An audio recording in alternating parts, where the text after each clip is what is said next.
folk horror as well, which is really, really current, and is what I'm looking at the moment in terms of actually creating a much more heavily fictionalized story.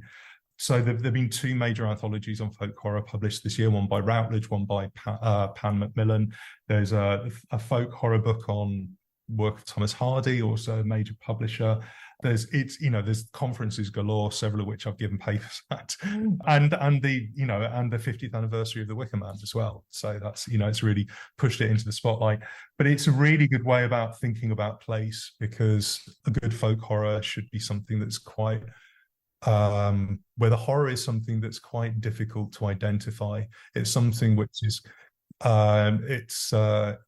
a Scooby-Doo story where the villain is the ghost is unmasked as being a villain. Well, with a folk horror, you never get that.